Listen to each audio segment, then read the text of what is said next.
salmon, teriyaki salmon with quinoa rice. Ayan, marinate lang muna natin yung salmon ng teriyaki sauce. Meron na kasi akong sauce ng teriyaki na timplado na, so yan, bubuhos ko na lang dun sa salmon. Lagyan din natin siya ng bawang, paminta. Yan, then hihalo-haluin lang natin na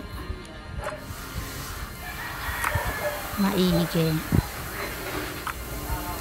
Yan, then i-fry na natin yung salmon. Balik ta rin natin. Yan, then lagay na natin yung natirang sauce nung teriyaki sauce.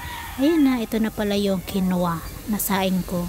Nilagay na natin yung isang salmon, and then konting sauce, and then yung garnish natin na onion spring. Ayan na, thank you for watching. Follow for more mga